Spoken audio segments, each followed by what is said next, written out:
بسم اللہ الرحمن الرحیم۔ میں حافظ قرآن تھی اور روز تلاوت کرتی۔ آج بارش ہوئی تو بند آنکھوں سے سورہ جن کی تلاوت کرنے لگی۔ جو ہی آنکھیں کھولی پتھر ہو گئی کہ شاہی تخت پر بیٹھی تھی اور مجھے تنہائی میں اکثر قرآن پاک کی تلاوت کرنے کا بے حد شوق تھا۔ تبھی اب بھی میں قرآن پاک کی تلاوت کرنے لگی تھی جب اچانک موسلا دھار بارش ہونے لگی، جس پر میں اٹھ کر برآمدے میں آ کر کرسی پر بیٹھی اور برستی بارش کو دیکھ کر میں نے آنکھیں بند کی اور سورہ جن کی تلاوت کرنے لگی۔ ابھی مجھے تلاوت کرتے کچھ ہی دیر ہوئی تھی جب مجھے خود پر کسی کی تیز گھورتی نظروں کا احساس ہوا۔ میں نے ماتھے پر بل ڈال کر آنکھیں کھولی اور ادھر ادھر جھانکا، مگر برستی بارش میں اکیلی ہی موجود تھی۔ میں نے دوبارہ سے آنکھیں بند کر لیں اور سورہ جن کی تلاوت کرنے لگی، مگر مجھے ایک بار پھر ایسا لگا جیسے کوئی مجھے دیکھ رہا ہے، لیکن اس بار میں نے اپنے خیال کو وہم قرار دے کر جھٹک دیا اور اونچی آواز میں تلاوت کرتی رہی۔ میں ابھی تلاوت کر ہی رہی تھی کہ اچانک میرے کانوں میں کسی کے قدموں کی آہٹ سنائی دی اور اس آہٹ کے ساتھ ہی ایک زوردار دھماکے کی آواز سنائی دی، جس پر میں نے چونک کر آنکھیں کھولی۔ میری آنکھیں کھولی تو مجھے لگا میں پتھر کی ہو جاؤں گی۔ بے یقینی ہی بے یقینی تھی جس نے میری ذات کے گرد حصار باندھ رکھا تھا، کیونکہ میں جو کچھ دیر پہلے اپنے گھر کے برآمدے میں قرآن پاک کی آیت کی تلاوت کر رہی تھی، اب ایک تخت پر بیٹھی ہوئی تھی جس کے اوپر نرم و ملائم سرخ رنگ کا گدا بچھا ہوا تھا، جبکہ اس کے کنارے اور پچھلی جانب بنی پشت پر سونے کی بیلیں بنی ہوئی تھیں۔ پورا تخت سونے کا تھا جس کے اندر جگہ جگہ پر ہیرے اور قیمتی نگینے جڑے ہوئے تھے۔ وہ اتنا خوبصورت شاہی تخت تھا کہ میری آنکھیں اس کی چمک دمک دیکھ کر خیرہ ہو رہی تھیں۔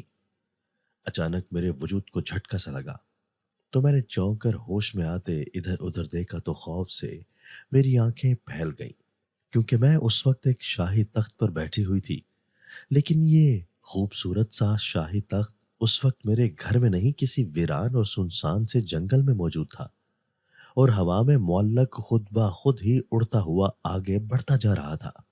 میں نے تیزی سے نیچے اترنا چاہا، مگر میں اپنی جگہ سے ہل بھی نہ پائی۔ اترنا تو دور کی بات تھی، میں اس شاہی تخت سے اترنے کے لیے پرزور کوشش کرنے لگی، مگر اچانک ہی میرے ارد گرد زوردار گڑگڑاہٹ گونجنے لگی، جسے سن کر میں ڈر گئی۔ ابھی میں اس سب کو سمجھنے کی کوشش کرتی کہ شاہی تخت کی رفتار تیز سے تیز تر ہوتی گئی جس پر میں بیٹھی ہوئی تھی۔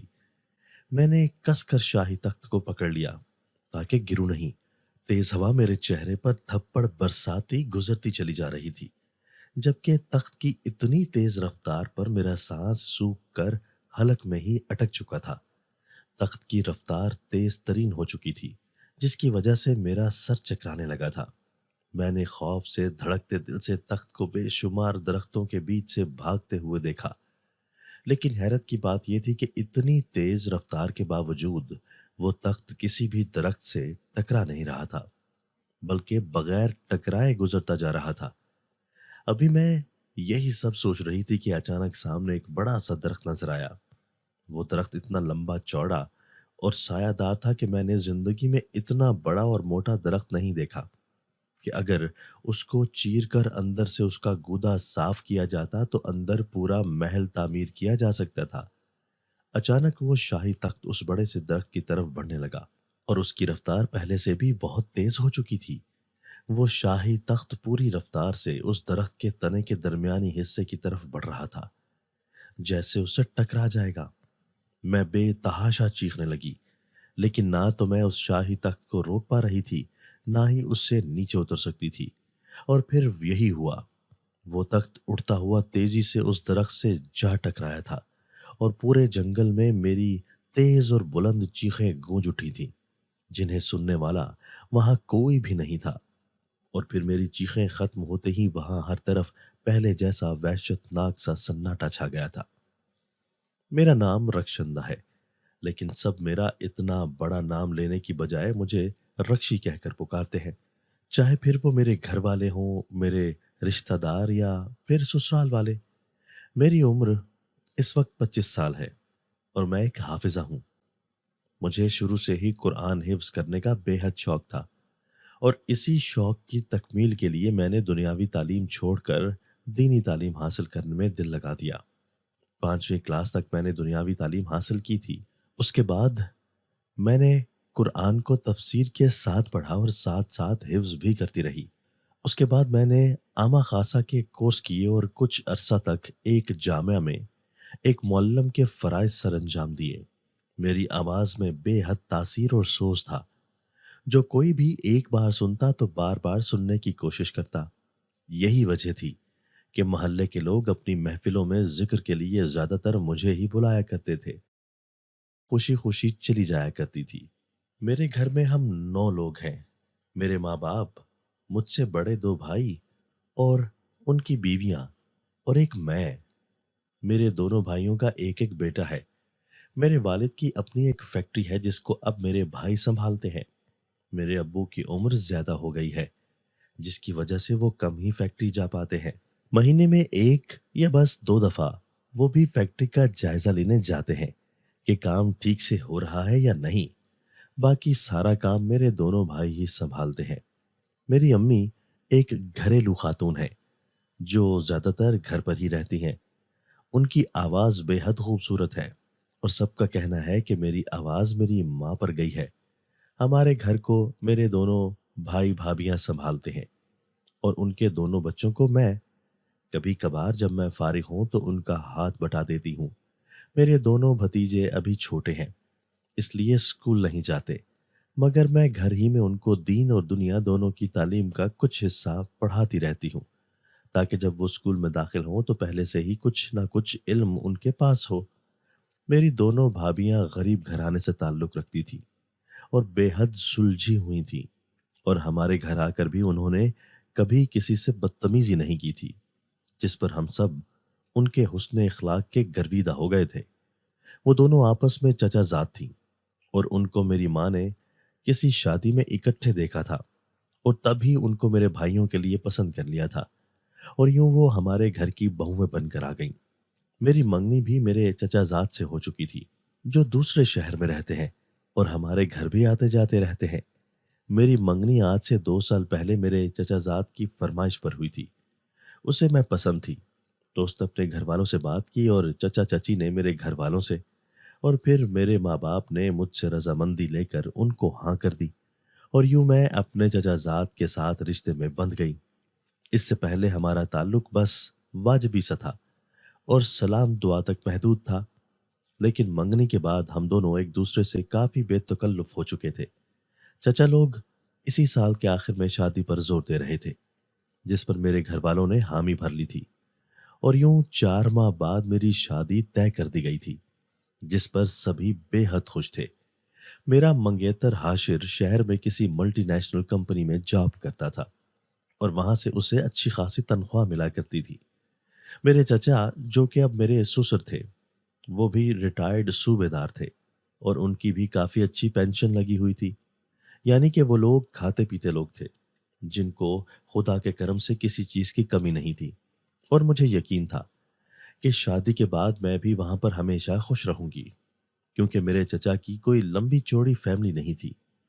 ان کے گھر میں بس چچا چچی، ان کے 2 بیٹے اور ایک بیٹی تھی۔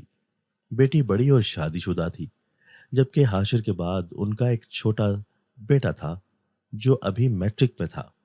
میں حافظ قرآن تھی تو 5 وقت کی نمازی تھی اور روز باقاعدگی سے قرآن پاک کی تلاوت کرتی رہتی تھی، کبھی کبھار اوپر سے دیکھ کر تو کبھی کبھار زبانی۔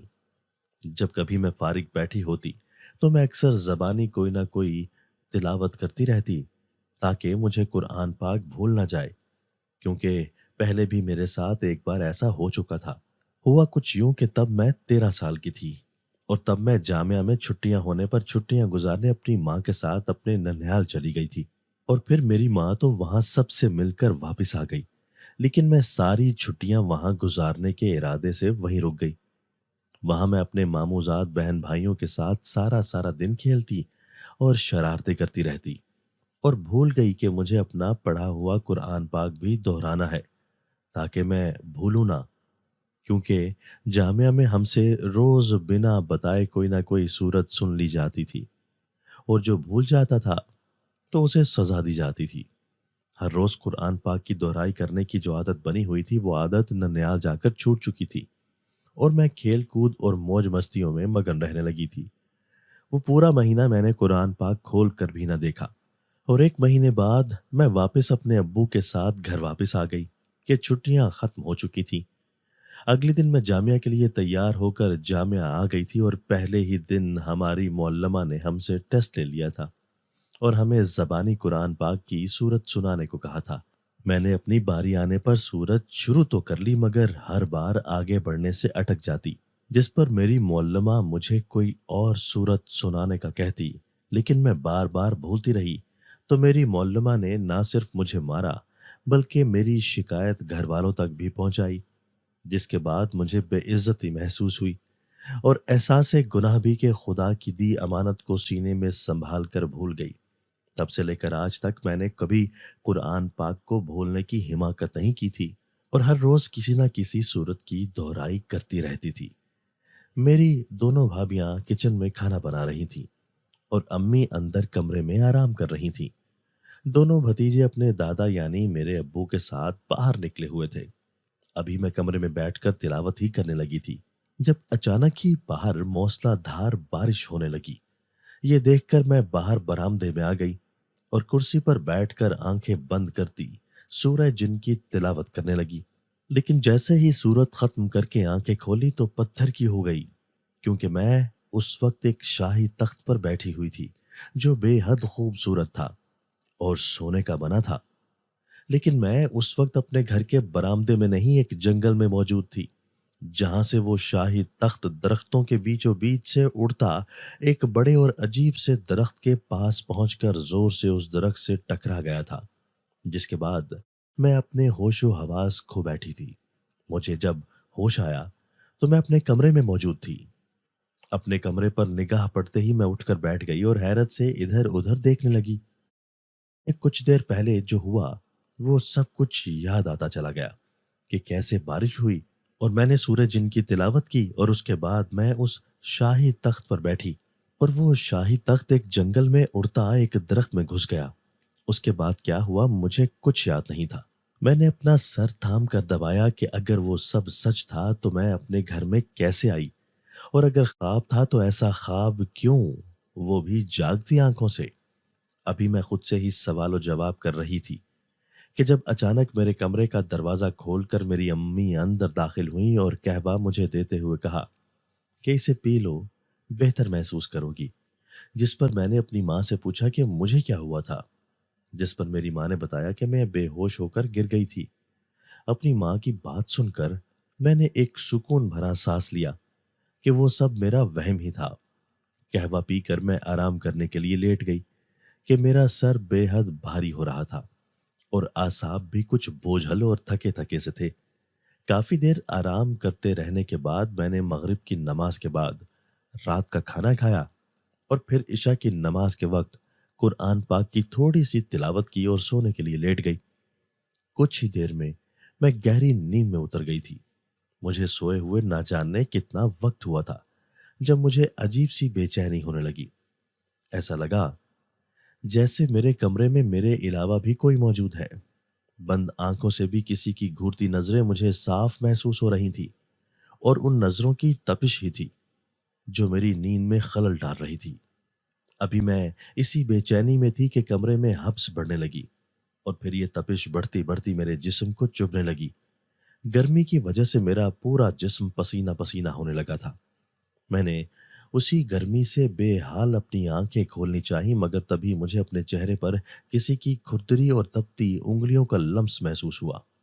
وہ ہاتھ کافی بھاری اور انگلیاں کافی موٹی تھیں۔ میں نے نیند میں ہی اس ہاتھ کو جھٹکتے کروٹ بدلنی چاہی جب اچانک میرے بال کسی کی گرفت میں آئے اور میرے بالوں کو زور سے کھینچا گیا۔